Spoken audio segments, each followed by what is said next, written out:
Welcome to our deep dive into Napa Valley.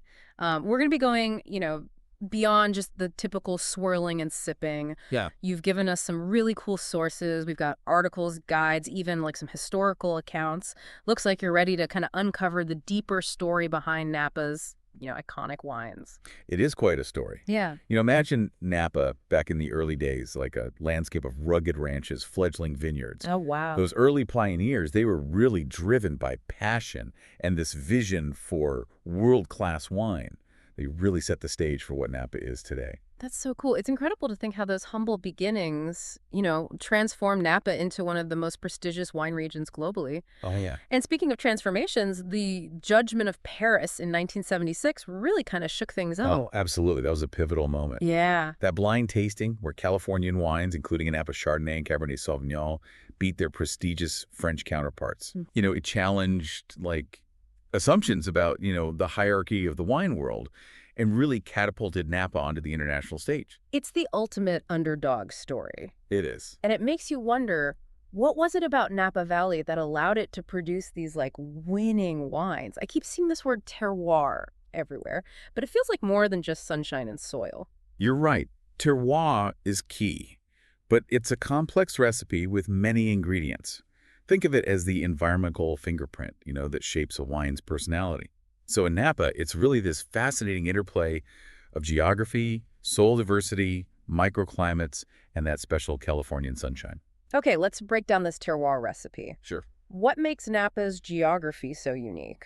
Well, picture this. Okay. Napa Valley nestled between two mountain ranges, the Mayacamas to the west and the Vaca Mountains to the east. Okay. These mountains act as natural guardians, sheltering the valley from harsh winds and creating a haven for grapevines to flourish. So it's like Mother Nature built a perfect cradle for these vineyards. Exactly. And within that cradle lies an astonishing diversity of soils. You've got volcanic rock, alluvial fans, marine sediments. It's like a geological tapestry that contributes to the complexity of Napa wines. So it's not just about one like magic soil type? Not at all. Each soil type brings its own personality. Uh, For instance, well-drained, gravelly soils on hillside vineyards often produce Cabernet Sauvignon with robust tannins and intense flavors, Interesting. while the alluvial soils along the valley floor, rich in nutrients, are known for producing wines with softer tannins and a more elegant structure. Wow. So the type of soil actually influences how a Cabernet Sauvignon tastes. I Yeah. never realized that connection was that direct. It's a fascinating dance between nature and nurture. But there's another layer to this terroir puzzle: microclimates. Napa Valley, despite its relatively small size, boasts a remarkable range of microclimates. Okay, remind me, what exactly are microclimates? So imagine you're driving through Napa Valley. You might start in the cool, foggy Carneros region in the south, where Pinot Noir and Chardonnay thrive. Then as you head north, you'll encounter warmer, sun-drenched areas like Rutherford and Oakville, Cabernet Sauvignon country. And further north, you climb into the higher elevations of Mount Veeder or Spring Mountain, where cooler temperatures and rocky soils create ideal conditions for Cabernet Sauvignon with a distinct, mountain character. So it's like Napa Valley is a collection of mini wine regions, all within one valley. Precisely. And these microclimates, influenced by factors like elevation, proximity to the San Pablo Bay, and fog patterns, allow a remarkable range of grape varieties to thrive. It's one of the reasons why Napa can produce such a diverse spectrum of wines. I'm starting to see why Napa wines are so celebrated. This combination of geography, diverse soils, and those intriguing microclimates creates a recipe unlike any other. It truly does. Hmm. And then there's that Californian sunshine, the final ingredient in the terroir equation. Napa Valley enjoys a Mediterranean climate, warm, dry summers, and mild, wet winters. This provides the ideal condition for grape ripening, allowing those, luscious flavors to develop while preserving the acidity that's needed for balanced wines. Okay, so we've got the mountains, the soil, the microclimates, and the sunshine. But it seems like there's still something missing in this Napa story. What about the people, the human element that brings it all together? You're right, the human element is essential.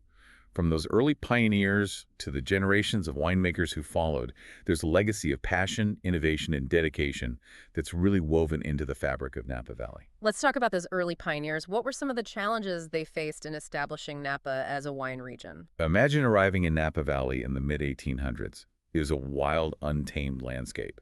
The potential for winemaking was far from certain. Oh, wow. These pioneers, many of them immigrants from Europe, had to contend with everything from phylloxera outbreaks, a devastating pest that ravaged vineyards worldwide, to the challenges of transporting their wines in an era before refrigerated trucks. It sounds like they were constantly battling nature and circumstance just to make a bottle of wine. They were true visionaries, willing to take risks and persevere despite the obstacles. Yeah. They experimented with different grape varieties, adapted European winemaking techniques to Napa's unique terroir, and laid the foundation for the world-class wine region we know today. It makes you appreciate each sip of Napa wine even more, knowing the history and dedication behind it. Are there any particular pioneers whose stories stand out? There are so many, but one that comes to mind is George Yount, often considered the father of Napa Valley. He arrived in the 1830s and was one of the first to recognize the region's potential for grape growing. He planted some of the first vineyards in the valley, establishing the foundation for Napa's winemaking legacy. So he was a true trailblazer, paving the way for others to follow. Exactly. And then there's Charles Krug, Okay. another key figure in Napa's early days. He founded the first commercial winery in Napa Valley in 1861, established the model for the wine industry that would flourish in the years to come.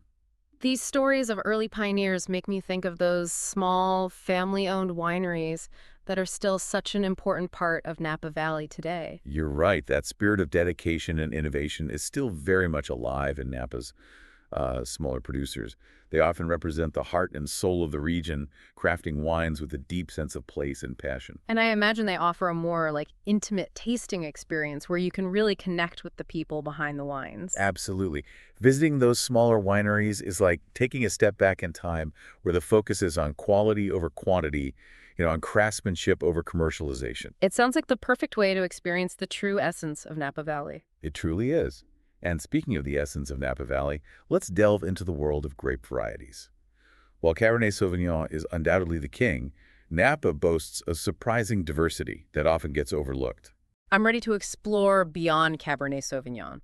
What other treasures does Napa have to offer? Well, let's start with Chardonnay. It's actually the second most planted grape in Napa, and it produces some incredibly diverse wines. Really? I always associate Chardonnay with buttery, oaky flavors. While you can certainly find those richer styles in Napa, the region also produces stunning Chardonnays that are crisp, mineral-driven, bursting with citrus and stone fruit flavors. It all depends on the winemaker's style and the specific terroir where the grapes are grown. So there's a whole spectrum of Chardonnay styles to discover in Napa. Exactly. And then there's Merlot, Okay. often overshadowed by Cabernet Sauvignon, but capable of producing wines of remarkable elegance and finesse. Huh. Napa Merlot tends to be fruit-forward, with plush tannins and aromas of black cherry, plum, and chocolate.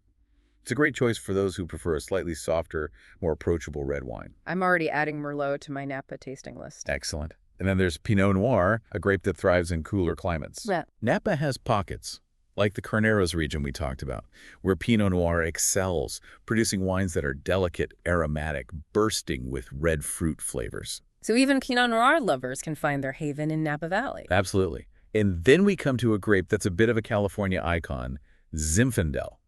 It's been grown in California for centuries, and Napa produces some of the most complex and age-worthy Zinfandels in the world. I've heard of Zinfandel, but I don't know much about it. What should I expect? Think bold, jammy fruit flavors, often with hints of pepper, spice, and licorice. Wow. Napa Zinfandel is known for its intensity, its rich texture, and its ability to age gracefully. Wow, it sounds like a wine with a lot of personality. It truly does. And then there are the lesser-known varietals that add to Napa's tapestry: Cabernet Franc, Petit Verdot, Sauvignon Blanc.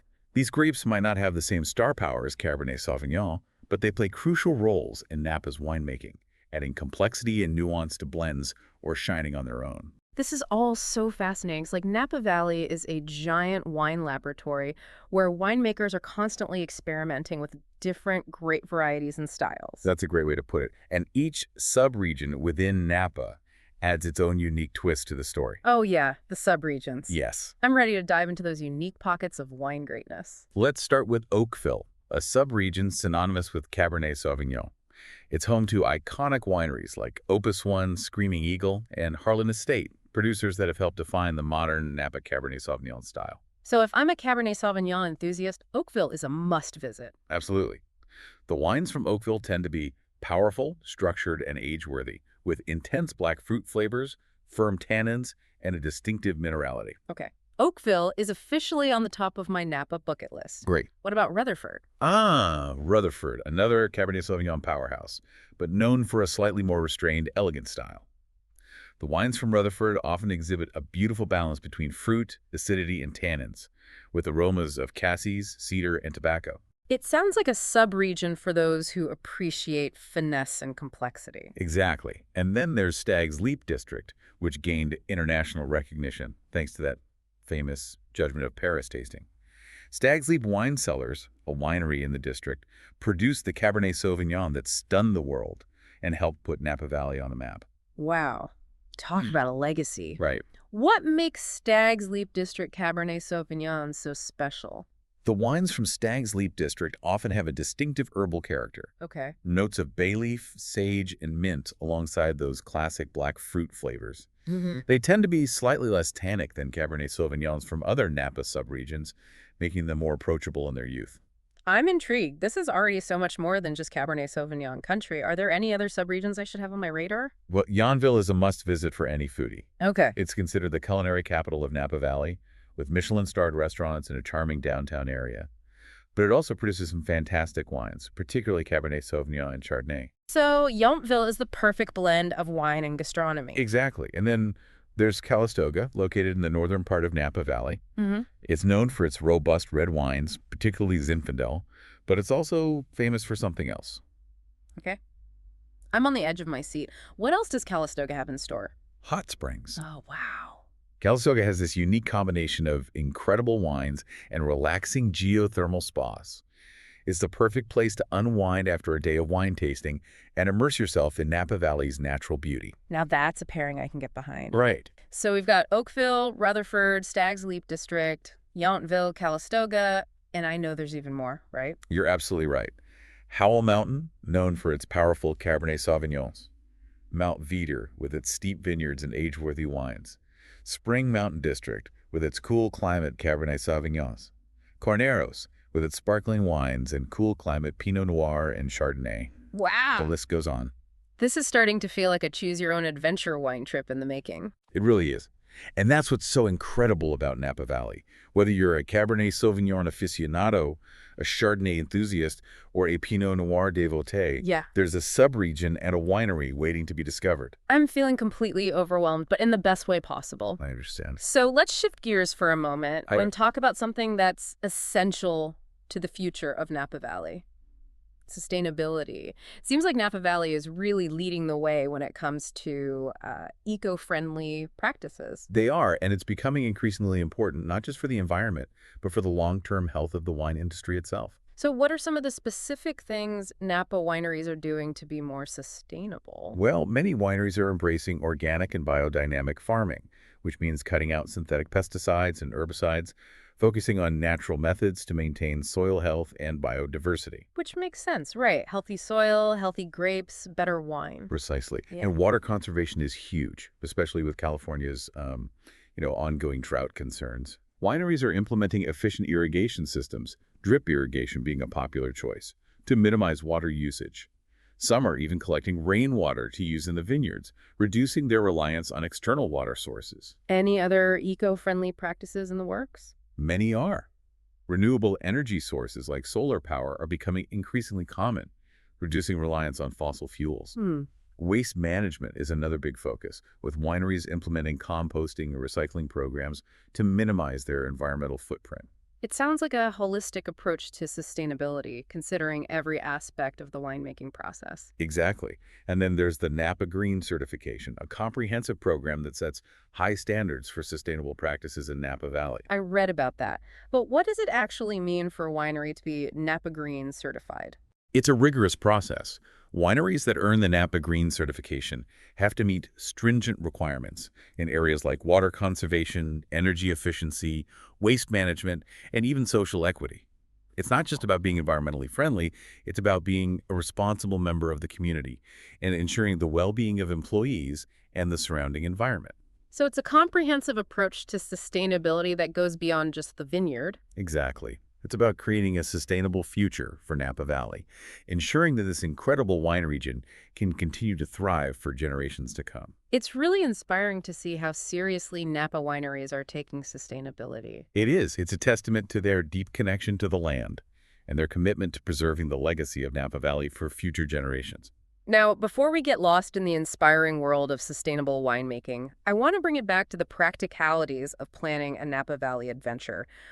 What advice would you give someone who's dreaming of a Napa getaway? Well, the first thing is to decide what kind of experience you're looking for.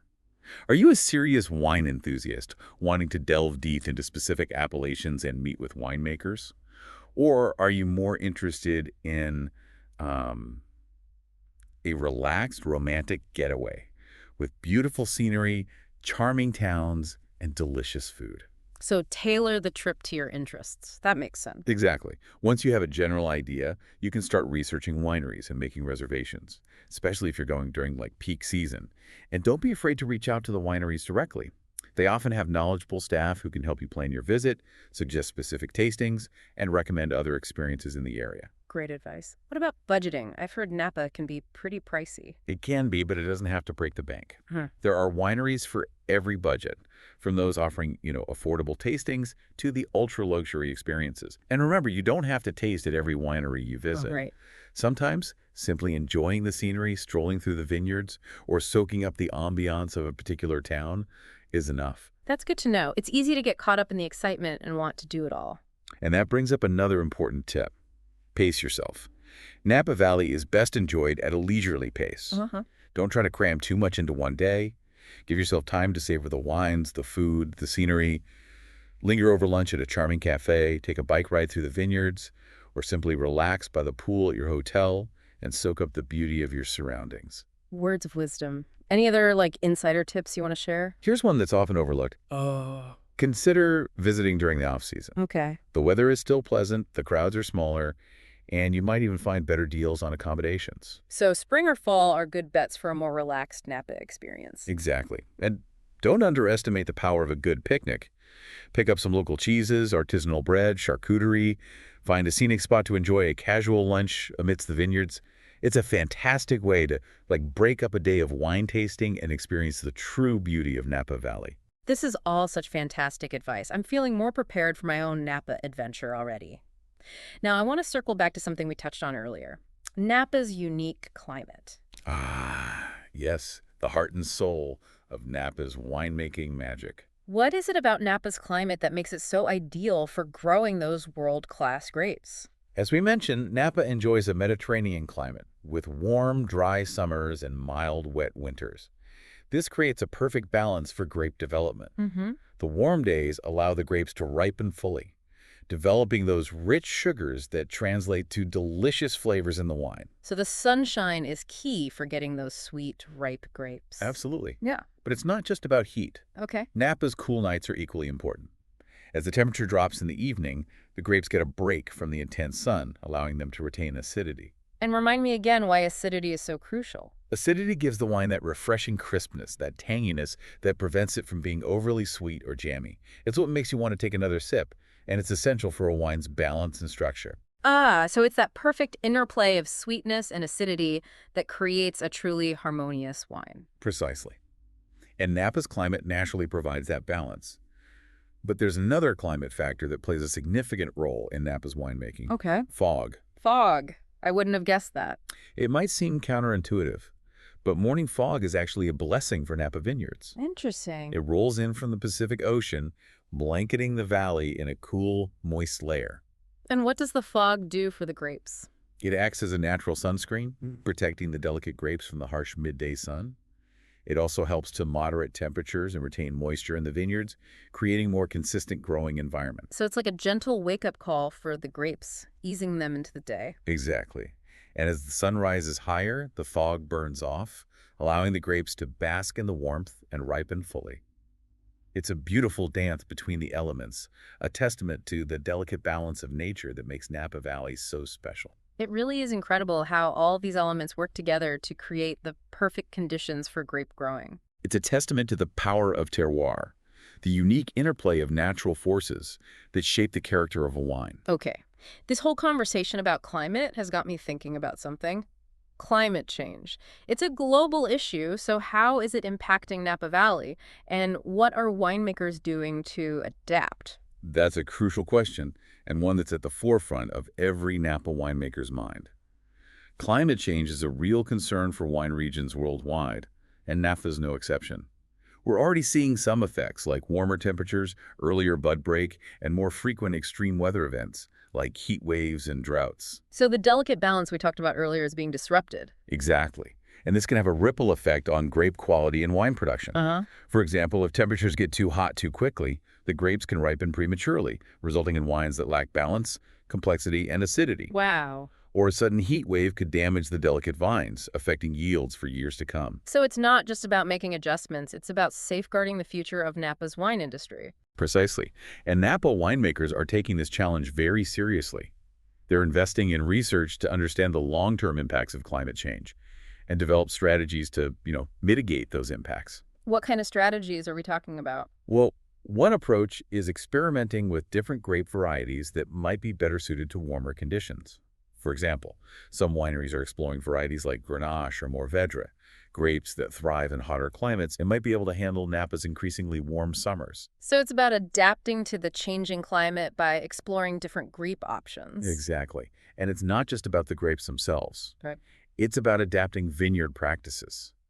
Some winemakers are changing their pruning techniques or experimenting with different trellising systems to provide more shade for the grapes, protecting them from the intense sun.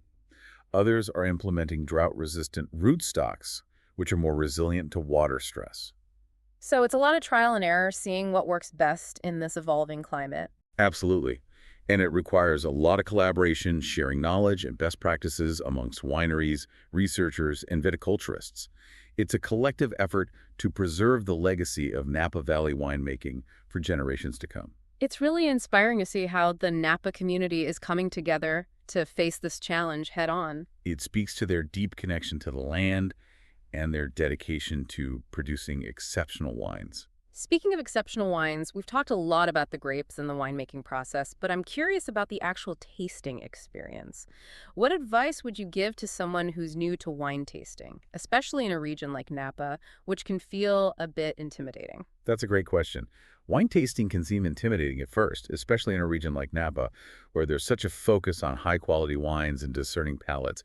But remember, it's all about enjoying the experience. So no need to be a wine expert to appreciate a good Napa tasting. Not at all. The most important thing is to be open-minded and curious. Don't be afraid to ask questions, even if they seem basic. The people pouring the wines are usually very knowledgeable and happy to share their passion. What about the actual tasting itself? Any tips for getting the most out of each sip? Definitely. First, take a moment to visually appreciate the wine.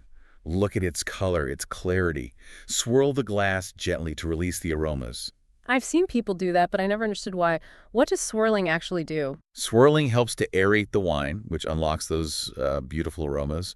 Then take a good sniff, inhaling deeply. Try to identify any familiar scents like fruits, flowers, spices, or even, earthy notes. So it's like engaging all your senses. Sight, smell, and then finally taste. Exactly. When you take a sip, don't just gulp it down. Yeah. Let the wine coat your palate, rolling it around in your mouth. Notice the different flavors, the texture, the finish. Does the wine linger on your palate? Or does it disappear quickly? Is it smooth and velvety? Or does it have a bit of grip from the tannins? Pay attention to all those nuances. This is starting to sound like a meditation on wine. In a way, it is. Wine tasting is a very mindful experience. It's about slowing down, paying attention to the nuances, and appreciating the artistry that goes into each bottle. I love that perspective. It's not just about drinking wine, it's about experiencing it fully. And don't worry about having all the right words to describe what you're tasting. Right. The most important thing is to enjoy the experience and trust your own palate. If you like a wine, that's all that matters. Okay. Last question about tasting etiquette. What's the deal with spitting out the wine? Do you actually have to do that? Spitting is definitely encouraged, especially if you're visiting multiple wineries in a day. It helps you avoid getting intoxicated and allows you to fully appreciate each wine without your palate becoming fatigued. So it's not rude to spit. Not at all. It's considered perfectly acceptable, and most tasting rooms provide spit buckets for that purpose. Well, that makes me feel better. I wouldn't want to commit a faux pas in the hallowed halls of Napa Valley wine tasting. No worries. Just remember, the most important thing is to relax, enjoy the experience, and be open to discovering new wines and flavors. This has been such an enlightening conversation. I feel like I've learned so much about Napa Valley beyond just what's in the glass. I'm glad to hear that. It's a truly fascinating region with a rich history, incredible wines, and a community dedicated to preserving its legacy for generations to come. And for anyone listening who's now inspired to plan their own Napa adventure, we'll make sure to include links to all the resources we've discussed in the show notes. But before we sign off for this part of our deep dive, I want to leave our listener with something to ponder. Intrigued? What's on your mind? We've talked a lot about Napa's iconic Cabernet Sauvignon, and rightfully so. Yeah. It's a truly exceptional wine. But I'm curious, if you could choose just one other Napa Valley varietal to showcase the region's diversity and potential, which would it be and why? That's a tough one. It's like asking a parent to pick their favorite child. Right. But if I had to choose, I think I would go with Zinfandel. Oh, interesting choice. Tell me more. Zinfandel has this incredible history in California, and it thrives in Napa's warm climate. It produces wines that are bold, fruit-forward, spicy, and just so full of character. It's a grape that truly embodies the spirit of California winemaking. I love that you're highlighting a varietal that's not as widely known but represents a different side of Napa Valley. Exactly. I think Zinfandel showcases Napa's ability to produce wines that are both approachable and complex, wines that can stand up to a hearty meal or be enjoyed on their own. Plus, there's just something so quintessentially Californian about Zinfandel. It embodies that spirit of adventure, that willingness to push boundaries and create something unique. I think that's a perfect thought to leave our listeners with, to explore beyond the familiar and discover the hidden gems that Napa Valley has to offer. Cheers to that. Cheers. Speaking of Zinfandel, it really embodies that spirit of discovery that makes Napa Valley so captivating. It's a grape with a fascinating history and the ability to produce wines that are both bold and nuanced, much like Napa itself. I'm eager to delve deeper into Zinfandel's story. What makes it so unique in the context of Napa Valley? Well, Zinfandel has a long and somewhat mysterious history in California. It was brought here in the 19th century, likely from Europe, and it quickly adapted to the warm Californian climate.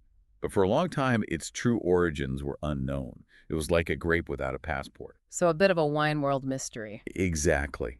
It wasn't until the late 20th century that DNA analysis revealed Zinfandel's genetic connection to a Croatian grape called Kraljenak Kaštelanski. Wow, so Zinfandel has Croatian roots. It does. And that discovery added another layer of intrigue to this already fascinating grape. But what truly sets Zinfandel apart, at least for me, is its ability to express the nuances of terroir, those subtle variations in soil, climate, and elevation that contribute to a wine's unique character. So it's like Zinfandel acts as a translator for Napa's terroir, conveying those subtle differences in each sip. That's a beautiful way to put it. And in Napa Valley, where terroir plays such a crucial role, Zinfandel shines. It thrives in the region's warm climate, producing wines that are bold, fruit-forward, and often with hints of spice pepper and licorice. I'm starting to understand why you chose Zinfandel as the varietal to showcase Napa's diversity. It's a grape that tells a story that captures the essence of the region. Precisely. And speaking of stories, I think it's important to acknowledge the people behind those stories. The generations of winemakers who have shaped Napa Valley into what it is today, their dedication, their passion, their willingness to experiment and innovate. These are the threads that weave together the rich tapestry of Napa's winemaking legacy. Let's talk about those winemakers. What are some of the qualities that set Napa winemakers apart? Well, I think it starts with a deep respect for the land. Napa winemakers understand that they are stewards of this unique terroir, and they approach their craft with a sense of responsibility and reverence. So it's not just about making wine, it's about nurturing the land and preserving it for future generations. Exactly. And then there's a spirit of collaboration that's quite unique to Napa Valley. Wineries often share knowledge, resources, and even grapes, recognizing that the success of the region depend on the collective efforts of all its members. It's like a community of artists, each with their own unique style, but all working together to create something extraordinary. That's a perfect analogy. Yeah. And then there's the constant pursuit of excellence, the drive to push boundaries and elevate the art of winemaking. Napa winemakers are always experimenting, always innovating, always striving to create the best wines possible. And that dedication shines through in the glass, wouldn't you say? Absolutely. Each bottle of Napa wine is a testament to the passion, expertise, and artistry of the people who crafted it. It makes you realize that behind every great wine, there's a team of dedicated individuals who poured their heart and soul into it. Exactly. And those individuals often have fascinating stories of their own tales of family heritage, entrepreneurial spirit, and a deep love for the land. I'd love to hear about some of those stories. Are there any particular winemakers who come to mind as embodiments of that Napa spirit? Oh, there are so many. But one that stands out is Helen Turley. She's a legend in the Napa Valley, known for her meticulous approach to winemaking and her ability to produce wines that are both powerful and elegant. What makes her wine so special? Well, Helen Turley has this incredible talent for understanding the nuances of terroir.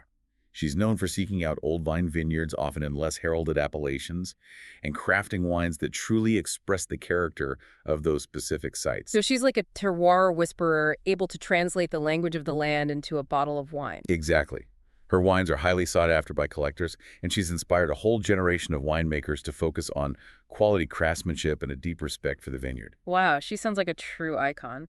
Are there any other Napa winemakers whose stories you find particularly inspiring? Well, another one that comes to mind is Warren Winiarski, the founder of Stag's Leap Wine Cellars. He's the one who crafted that famous Cabernet Sauvignon that won the Judgment of Paris and changed the course of Napa Valley history. I remember reading about that. It's incredible to think how one wine can have such a profound impact. It truly is. And Warren Winiarski's story is a testament to the power of vision, determination, and a belief in the potential of Napa Valley. He was a relative newcomer to the region when he founded Stag's Leap Wine Cellars, but he had this unwavering conviction that Napa could produce wines that could rival the best in the world. And he proved it to the world with that 1973 Cabernet Sauvignon. He did, and in doing so, he not only put Stag's Leap Wine Cellars on the map, but also elevated the reputation of Napa Valley wines as a whole. It's a reminder that sometimes it takes one bold act, one moment of triumph to change the perception of an entire region. Precisely. And Warren Winiarski's story is a testament to the pioneering spirit that continues to drive Napa Valley's evolution. It's inspiring to hear these stories of passion, dedication, and innovation. It makes me realize that Napa Valley is more than just a place.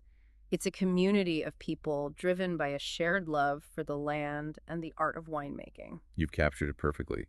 And that sense of community extends beyond the wineries themselves.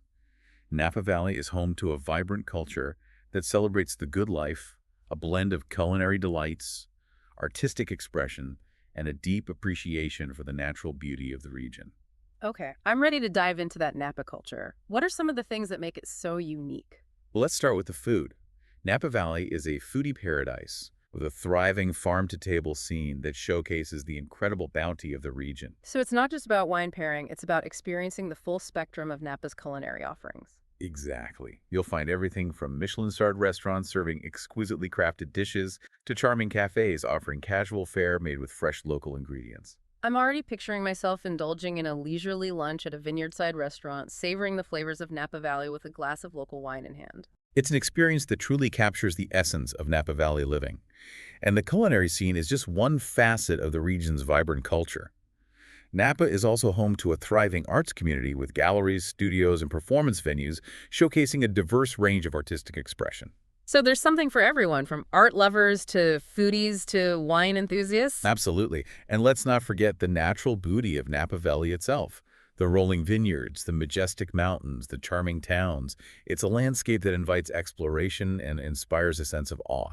I can imagine spending hours just wandering through those vineyards, soaking up the scenery and breathing in the fresh air. It's a truly rejuvenating experience. And there are so many ways to immerse yourself in Napa's natural beauty, from hiking and biking trails to hot air balloon rides that offer breathtaking views of the valley. Okay, a hot air balloon ride over the vineyards is officially on my Napa bucket list. It's an experience you won't soon forget. And as you float above those rolling vineyards, you'll get a sense of the vastness and diversity of Napa Valley, a landscape that has been shaped by nature and nurtured by human hands. This whole conversation about Napa culture makes me realize that it's not just a wine region, it's a way of life, a celebration of the good things in life. You've perfectly encapsulated the Napa spirit. It's a place where people savor the simple pleasures, where connection and community are valued, and where the beauty of the natural world is celebrated. It sounds like the perfect escape from the hustle and bustle of everyday life. It truly is. And speaking of escapes, let's talk about the practicalities of planning a Napa Valley adventure. Yes, I'm eager to get some insider tips on how to make the most of a Napa trip. Well, one of the first things to consider is timing. Napa Valley is beautiful year-round, but each season offers a different experience. Okay, so walk me through the seasons. What are the pros and cons of visiting Napa at different times of year? Spring is a magical time to visit Napa. The vineyards are bursting with new life wildflowers dot the hillsides, and the weather is mild and sunny. It's a great time to enjoy outdoor activities like hiking and biking, and the wineries are less crowded than during the peak summer season. So spring is ideal for those who prefer a more tranquil Napa experience. Exactly. Summer is the peak season, and for good reason. The weather is warm and sunny, perfect for enjoying those long, leisurely days in wine country. The vineyards are lush and green, and the grapes are ripening on the vine, creating a vibrant and festive atmosphere. But I imagine it gets pretty crowded during the summer months. It can get busy, so it's essential to book accommodations and winery reservations well in advance. But the energy and excitement of summer in Napa are contagious, and it's a great time to experience the region at its most vibrant. What about fall? Ah, fall. It's my personal favorite time to visit Napa. The vineyards transform into a tapestry of gold, crimson, and russet hues as the leaves begin to change. The air is crisp and cool, and the smell of fermenting grapes hangs in the air, creating a sensory experience unlike any other. So fall is for those who want to witness the magic of harvest. Exactly. And don't forget about the fall wine releases. Many wineries debut their new vintages in the fall, offering a chance to taste the latest expressions of Napa's terroir. Okay, I'm sold on fall. And what about winter? Winter in Napa is a hidden gem. The vineyards are dormant, creating a sense of peace and tranquility. The crowds are gone, the pace is slower, and the focus shifts to cozy fireside tastings and intimate culinary experiences. It sounds like the perfect time to escape the holiday rush and enjoy a more intimate Napa experience. Exactly. Plus, you might even find some great deals on accommodations during the winter months. So we've covered the seasons. What other factors should we consider when planning a Napa trip? Well, transportation is a key consideration. Napa Valley is spread out with wineries and towns dotted throughout the region. A car is the most convenient way to get around, allowing you to explore at your own pace and visit wineries that are off the beaten path. But I've heard that Napa is becoming increasingly bike-friendly. Is that true? Absolutely. Napa Valley has invested heavily in creating bike paths and trails that meander through the vineyards, connecting wineries and towns. It's a fantastic way to experience the beauty of the region at a slower pace, enjoying the fresh air and sunshine. And it's a great way to burn off some of those wine calories. Exactly. And if you're feeling adventurous, you can even rent an electric bike, which makes those rolling hills a bit easier to navigate. Okay, so we've got cars and bikes. Any other transportation options worth considering? Well, for a truly unique perspective, you could consider a hot air balloon ride. It's a magical way to see Napa Valley from above, drifting over the vineyards as the sun rises, or sets casting a golden glow over the landscape. I think we've already established that a hot air balloon ride is a must-do. What about getting around within the towns themselves? Many of the towns in Napa Valley are very walkable, with charming shops, restaurants, and tasting rooms clustered along Main Street. And some towns like Yountville offer free trolley services that can shuttle you between wineries and other attractions. So it's possible to have a car-free Napa experience if you choose to stay in one of those walkable towns. Absolutely. It's a great option for those who want to relax and enjoy the slower pace of life in Napa Valley. This is all so helpful. I'm starting to get a real sense of how to plan a Napa trip that fits my interests and style. Now I have a confession to make. I'm all ears. I'm a bit of a planner. I like to have things booked and organized in advance. I can relate to that. So how far in advance should I start planning my Napa trip? Well, it depends on the time of year and the level of detail you prefer. If you're planning to visit during peak season, like summer or harvest time in the fall, I recommend booking accommodations and winery reservations at least 6 months in advance. Okay, so I need to start planning now. It's never too early to start dreaming of a Napa getaway. And don't hesitate to reach out to the wineries directly. Many of them have dedicated concierge teams who can help you with everything from suggesting the perfect tasting experience to arranging transportation and recommending local restaurants. That's such a valuable tip. It's great to know that there are resources available to help with the planning process. Exactly. Planning a Napa Valley trip should be an enjoyable experience, not a stressful one. And by booking early and utilizing the resources available, you can ensure that your Napa adventure is everything you've dreamed of and more. This has been such a helpful and insightful conversation. I'm feeling much more prepared to tackle the planning process for my own Napa adventure. I'm so glad to hear that. Remember, Napa Valley is a place to savor, to explore, and to create lasting memories. Embrace the journey and let your curiosity guide you. This deep dive into Napa Valley has been an absolute delight. We've covered so much ground from the fascinating world of Zinfandel to the inspiring stories of Napa winemakers, the vibrant culture that defines the region, and the practical tips for planning the perfect Napa getaway. It's been a pleasure sharing my knowledge and passion for Napa Valley with you. But before we wrap up this part of our deep dive, I have one more question for you. I'm all ears. We've talked a lot about the importance of terroir in shaping the character of Napa wines. But I'm curious, beyond the soil, the climate, and the geography, what role do you think human intervention plays in crafting a truly exceptional wine? That's a fascinating question. And it's one that lies at the heart of winemaking as an art form. While terroir provides the foundation, the raw materials, if you will, it's the human element that elevates winemaking to an art. It's the winemaker's vision, their expertise, their intuition, their ability to make decisions at every step of the process from the vineyard to the cellar that ultimately shapes the character and quality of the wine. So it's a delicate dance between nature and nurture, between the inherent qualities, the terroir, and the skillful hand of the winemaker. Exactly. It's a collaboration, a partnership between humans and nature that results in those truly exceptional wines that we cherish. Yeah. And in Napa Valley, where the pursuit of excellence is paramount on this bet, winemakers are constantly pushing the boundaries of what's possible, experimenting with new techniques, exploring new terroirs, and striving to create wines that express the full potential of this remarkable region. It's a testament to the artistry and passion that drive Napa Valley's winemaking legacy. It truly is. Yeah. And that legacy continues to evolve, shaped by the dedication, innovation, and unwavering commitment of those who tend the vines and craft the wines. Well said. And I think that's a perfect note to end on for this part of our Napa Valley deep dive. I agree. We've covered a lot of ground, but I hope it's sparked a thirst for further exploration. You know, as we kind of wrap up our deep dive into Napa, I keep thinking about how much intentionality goes into each bottle. It's not just like fermenting grapes. It's about making decisions like every step of the way to shape that final expression of the wine. Yeah, absolutely. Winemaking is a process of constant refinement, of making like subtle adjustments to kind of guide the wine towards its full potential. It's about like really understanding the nuances of the vineyard, the characteristics of the grapes, the influence of oak, tannins, acidity. All these elements play a role in like the symphony of flavors that unfolds in a glass of wine. It sounds like a delicate balancing act, like composing a piece of music. You're right. It is. And just like a composer uses different instruments to create a harmonious melody, a winemaker uses different techniques to achieve the desired flavor profile and structure in a wine.